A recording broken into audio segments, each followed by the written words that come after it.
Okay, let's get going. So, all right, I guess I'll start. Um, Hello, everyone. My name is Harish, and I have with me Bree. We're both senior support engineers here at GitLab. And today we're going to be walking through an upgrade plan to dissect it and ask questions and see how it was constructed, just so we get a better idea of how to set this up in order to ensure you have a successful upgrade. So, Bree, do you want to start us off with the current state of things, the architecture, and what version you're on now? Absolutely, I'd love to do that. I'm going to share a screen that shows a wiki page that contains some information about the instance that we're going to be upgrading. Can you see my screen okay? Yes. All right, perfect. So, as you noted, this is a single node Omnibus instance. It's running on Ubuntu 2004. And all of the services are self-contained. So we're not using external Redis, Postgres, Gitly, etc. We are using Mailgun for outgoing email, and we are using JumpCloud for LDAP authentication. The point of this section is to just sort of call out which services are internal to the node we're upgrading and which are the prominent external services that it's relying on. For backups, this instance is configured to upload all the backups to an S3 bucket. And that's to make sure that if the VM that we're upgrading is destroyed, we don't lose the contents of the backup and we can still restore. So that's a quick overview of the architecture. It's relatively simple, but do you have any questions? Nope, that's great. So, the what version of GitLab are you on right now?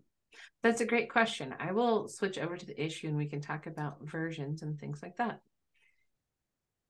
So right now the instance is on 14.8.6. And what I'd really like to do is get it upgraded to the latest stable release of GitLab. Right now, that's 15.7. The upgrade paths documentation means that we'll need to break that upgrade into a couple of different phases. What we're doing today is just talking through the first phase, which is to go from 14.8.6 to 14.9.5. Awesome. So let's go over that upgrade plan. That sounds great to me. And just to clarify, by the way, you said there's no geo setup, there's nothing else. It's just LDAP, Mailgun, and that's it. Yep. Right? Just whatever you showed a moment ago. Perfect. So yeah, let's go over this. Let's go over the pre-upgrade checks and tasks first. Cool. We'll Let's see do what it. you put together in here. Cool. So these are the things that I want to run through immediately before actually proceeding with the upgrade. The point here is to make sure that I have the things I need to perform any tasks during the upgrade, and I have information handy for things that might come up during the upgrade. I can talk through any of these in particular if you have questions. Yeah, so the first point, right? The version specific upgrade notes are 14.9. Have you already taken a look at the different things that you will have to keep count of during that first upgrade? For sure, and I'm really glad that I did. Let's take a look at those. There is a note here for 14.9 that indicates that some of the database changes could take quite a while to complete. And so I did use this to inform how we scheduled the upgrade plan. So we're going to perform the upgrade at a time where we can sustain that amount of downtime should this come to fruition. And yeah, and actually it's a good point. As we talked about, we're not using external Postgres, so this note won't be applicable for us. Excellent. Perfect. And I think that we saw that there was one possible problem that we could run into, right? That second to last bullet point about the backward migrations. And there is like a step over there of what to do in case you do run into that. So we're aware of that before going into the upgrade by reviewing the section over here. Indeed, absolutely. Yeah. And just a quick note, I don't know if this is obvious from the way I've structured this, but I have these checkboxes here so that I can actually, this is a living document. This is the upgrade plan, but this is also what I'll use to conduct the upgrade. And part of that is to keep this information handy should we need to do the copy and paste. Excellent. Yeah. Excellent. And yeah, this is it's definitely valuable to have everything together in one place. however anyone wants to do it, whether it's in an issue, a Google Doc, or I mean, even a text file is totally fine as long as you have the steps clearly documented what you need to do and any potential problems you could run into so you know what to do if they were to come up. Exactly. That's right. So let's look at the next one, the post-upgrade checks. Let's go over those real quick. Let's do What it. do we have there? So this section, what I wanted to do is combine the pre and post upgrade checks that we have documented with the things that are unique to our environment. So that's what I decided to do, is just link out to the docs for these checks, because there's no need to sort of write this all over in the issue. Of course. And then these are a few other checks and tasks that I want to perform that are unique to my instance. Did you want to talk through these tasks a bit? So we can briefly mention them. So I see that we have a GitLab check, just checks the basic configuration. The secrets one is something worth noting because every once in a while, you may find out that the secrets file wasn't ported. It supposedly instance was actually ported to a different server. Then you may find the secrets file wasn't ported alongside the backup. So you may get an error here and certain attributes from the database can't be read anymore. So this is a valuable check to run in step 2, which will kind of check to make sure that the database values can be read and the secrets file is compatible. Yep. One note about that, one of the things I really like about these checks is we want to make sure that the GitLab instance is healthy before we start the upgrade. If there's a problem that needs to be fixed, we should fix that and then upgrade rather than upgrade on top of a broken instance. So that's what I really like about these checks that are here. Absolutely. Absolutely. So in your case, it looks like step 5, but Geo, we can skip over that one because there's no need.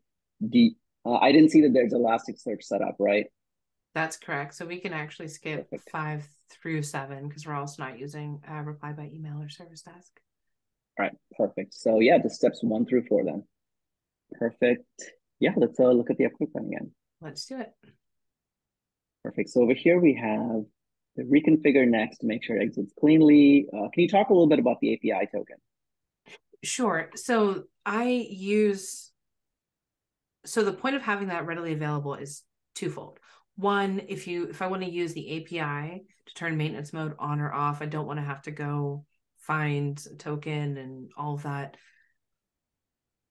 when I just need to turn maintenance mode off. The other thing is, let's say mid-upgrade I encounter some problem where the web interface is not quite accessible, but I need to make some change via the API. I can do that. I might, need a token, and I can either use the Rails console to do it or just have one readily available. It just speeds the time to fix a problem, so I don't have to worry about how do I create a token via the Rails console when I just need the token so I can move on to the next step. Got it. Smart. So yeah, that's a great idea. And then creating the backup, which is a great step here because we always want to make sure there's a rollback plan, right? That's correct. I'm just realizing live as I verify all of this that my backup command was incorrect. So I do appreciate going through this with you. Yep, for sure. All right, perfect. So yeah, then you're creating a backup using the standard GitLab way of doing that. And you're copying the contents. Okay, so you're copying the contents of GitLab RB. Are you also copying over the secrets? Ooh, yeah, I should. I wasn't, but now I am. Excellent. That's GitLab-secrets.json, right? Yep, that's right. Cool. One note on the other host S3 bucket, I may have mentioned this above, but this command will automatically send the backups to an S3 bucket. So we've managed the redundancy there. Yeah, we definitely did talk about that. Yeah, cool. I will say one note. The point of recording the location is so that if someone else needs to run through these steps, they have the information they need to find the file, because I wouldn't want to give someone else the task of, hey, execute this rollback plan. There's not enough information in the rollback plan for them to execute it. To me, that's Of course. a standard I use to assess a rollback plan is, can I give this to someone else? And they'll know, A, you give that to the person who has the bits needed, but B, would they know what to do with the information that you provided to them? Yeah, absolutely. Great idea. One more thing I'd like to draw attention to is something you said a moment ago, which is the backup is sent to an S3 bucket. Mm-hmm. I think that's important and worth pointing out because you want to make sure the backup is accessible. And if the VM goes down or you lose the VM, you don't lose the backup too. So you want to make sure that you have that somewhere else and you can pull it over as needed, if needed. Yep, absolutely. And that's one of the things I don't want to find out after the fact. So that's why I added this step here of like, maybe go ahead and download that backup from the S3 bucket and run tar TF to make sure that it contains what you think it contains, make sure the size looks right. Yep. Yeah. Awesome. Yep. Perfect. It's great to verify as much as you can beforehand. That's the idea. That's the idea. So does that cover your questions about this first chunk of like pre-upgrade checks and tasks? Yes, it does. Cool. All right, next let's look at the upgrade plan itself. So before we kind of get into the details here, we're looking at phase one right now, which is upgrading from 14.8.6 to 14.9.5. Correct. Right. So can you talk briefly about the upgrade path that was For chosen? sure. For sure. So I went with the path based on what we have in the docs. So if we go here and find where we are along the upgrade path, and then just sort of layer in what's listed here. So we're right here between 14.3.6 and 14.9.5. So what I'll do is go to 14.9.5, and then I can just sort of follow what's documented from there. Excellent. Yeah. That makes perfect sense. And yep, that's perfect. Cool. So let's see. So that's the version and the reason that 14.9.5 was specifically chosen here. So let's look at the rest of the plan. Like we have maintenance mode here. I see you're upgrading it, or you're doing it with the Rails console, right? Yeah. So yes, I actually have two different ways of doing this. I use Insomnia as a REST API client, and I have API requests there staged, so I can just click send, and that'll use the API to turn maintenance mode on or off. This is just my fallback if that doesn't work, or I forget or can't find it, or like whatever. Alternately, I can open a Rails console and paste this in. It's just however I feel like doing it on the day. Yeah. Got it. Okay. So you have maintenance mode, but you also have a maintenance mode message. Mm-hmm. So that's great. And this can really be whatever they want, right? Whatever anyone wants to use. Yeah. Yep. In this case, our users already know that kind of have a heads up that GitLab's going to be upgraded. So this should be enough for them to say, oh yeah, it's being upgraded and move on. There is something really interesting about this. Now that I'm looking at this, I wanted to call out.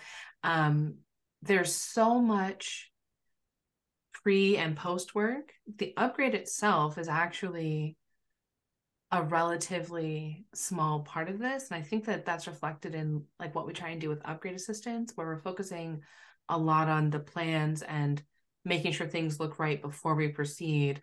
The actual upgrade part in this case is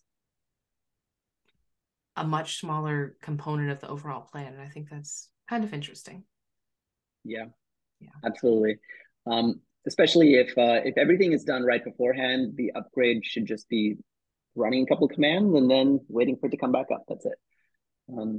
If it's all the steps beforehand are not done, it can take much longer, or something could go wrong, or you could run into something that you don't know how to handle.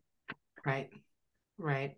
And I do account for that here. Like, so while it's only 3 steps, this third step conceivably could be a lot. There could be some thing that we didn't account for. So Yeah, it's one step. It could be just wait 5 minutes. It could be a lot more than that. But I think that what we've done should position us well. excellent. Yeah. So, all right, before we get to the post upgrade checks and the verifications, um, can we talk about a couple of possible things that could go wrong?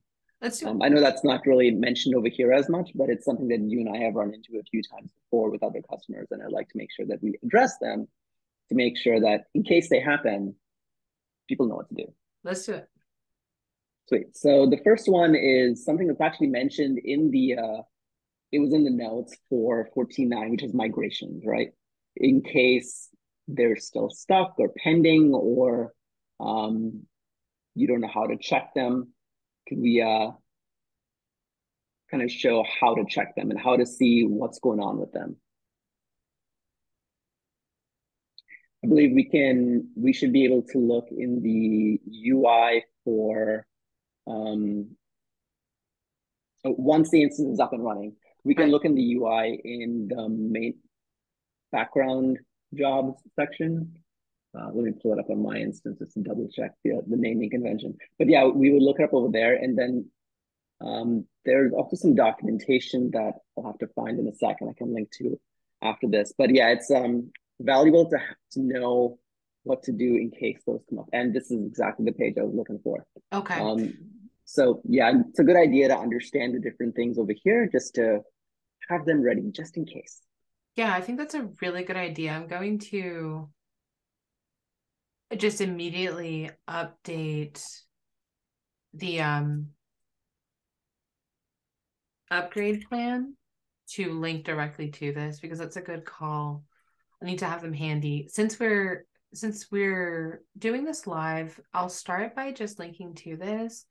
But really, I think the right thing is to probably copy in the commands or path, either copy the commands and or add a link to the path in the web interface to check all of this to speed the time to figuring out how to recover if we do hit this issue.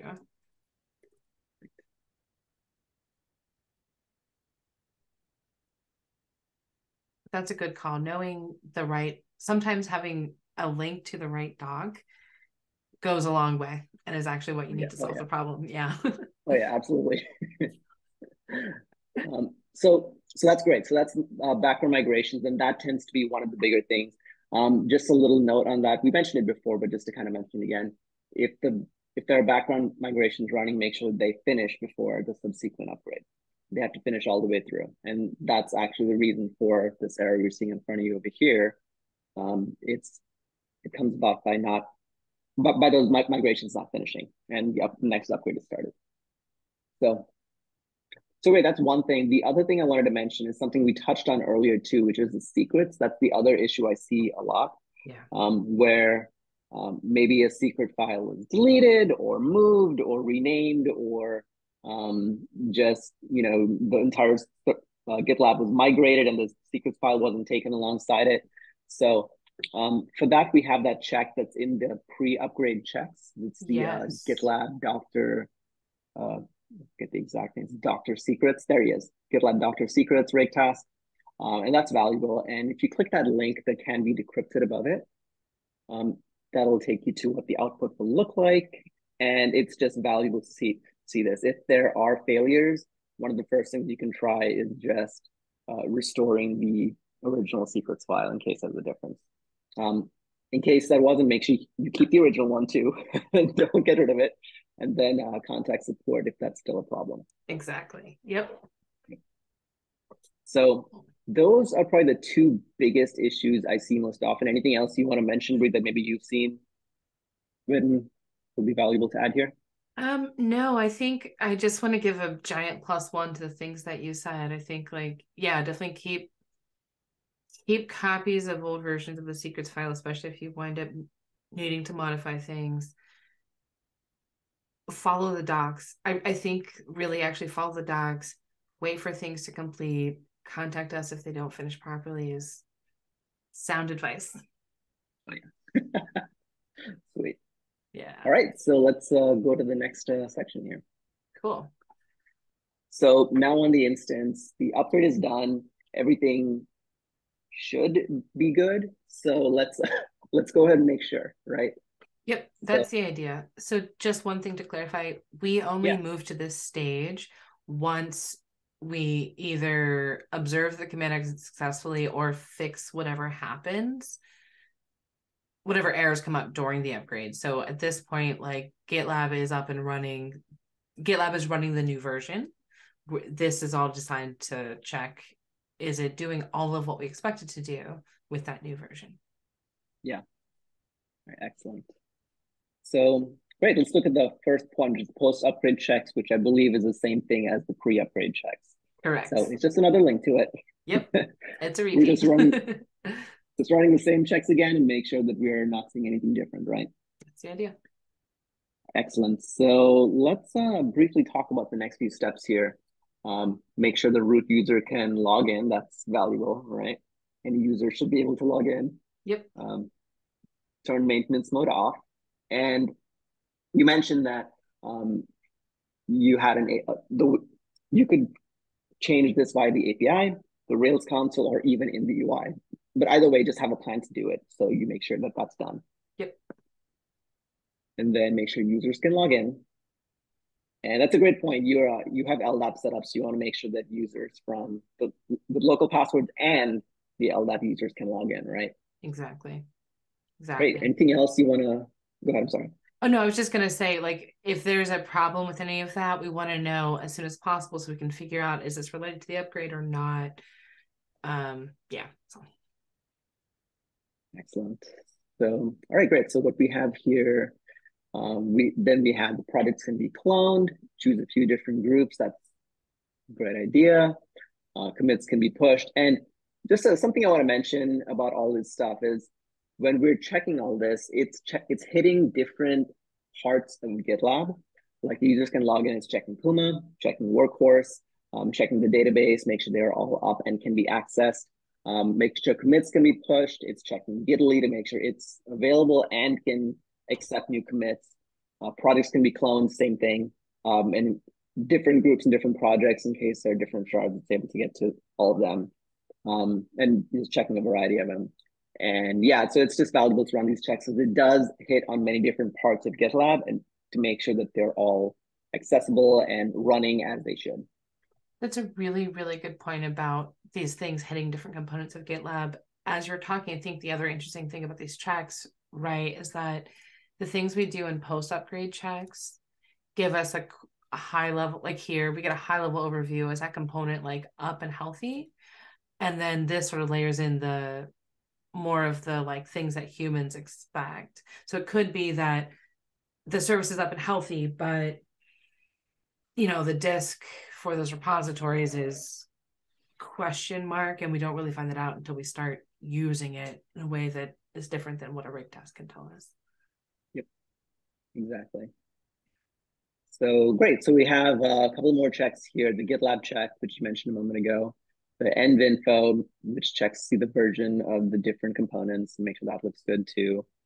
And I like this next step you have, which is hand it up to the developers for the testing because as admins of the instance, we can only do so much, but the developers are the ones who really use it and try to break it, right? Exactly. That's exactly right. Perfect. I love that stuff. Yeah. All right, and then make sure that runners test and you can decommission all runners. That's great. One more thing I'd like to mention about this last point you have, which is if you do have runners, make sure that uh, they match the version of the new version of GitLab too, because I know runner versions have to kind of keep in step with the GitLab versions. Exactly. That's why I wanted to include the runners in the overall big picture of this upgrade. The position of upgrade runners here towards the end is an indication CI is not as important for this test instance, but to your point, it's important to get that done. Yep. Yeah. Absolutely. So great. So that's the upgrade plan. I think that's looking pretty good. Cool. Thank you. For the rollback plan, I see you have this as the next step. We talked a little bit about backups earlier. Mm-hmm. there are let me see, what do you have here? So can you talk a little bit about the plan you have over here first? For sure. So this plan is a little bit flexible, right? Because it depends, well, what failure are we recovering from? So we had talked a little bit before about the specific risk of what happens if that Google Cloud Compute VM gets deleted. So we could almost take a declarative approach and say, like, ensure that a Google Cloud Compute VM exists. I don't care whether it's like the previous one or a new one. We want to restore the GitLab RB. That second step is quite a bit, actually, all in one step, right? Because it's put the GitLab RB in place, install GitLab 14.8.6, and then restore the backup that we took on 14.8.6, and then spin Yep. GitLab up and ensure that it's working properly. And so at that point, what we then do is tell the developers, FYI, you should go start your testing again, right? But also know that you will have lost any changes between when we took the backup and now. Now, we take the backup and then go into maintenance mode and start the upgrades. So there really should not be much data at all there. Yeah. I didn't really mention this, the DNS thing. Okay, so when we restore the GitLab RB, we'll have to give it in this case, we give it an alternate host name like GitLab test.brie.dev, get everything working there, and then swizzle a DNS host name. The point there is if the users are trying to get to GitLab.brie.dev, they either get whatever state the broken instance is in or the new working instance. We don't quite point them at the new instance while we're getting it set up, because what's the point? We're testing, we're working on it. Exactly. That's a really good point. There's one thing I want to add for that step 2, Please. which is something we spoke about a moment ago, which is when Secrets you file. restore. Yes, exactly. Yeah. Exactly. Yes. Thank you. I'm so glad we did this. Yep. So make sure to get that as well. And one more thing alongside that, which really may not matter as much, but for some people it may, is if you have any other files in Etsy GitLab, then those should be ported Yeah, over too. So really that entire directory. that's a But that's good just something to point. keep in mind. Yeah.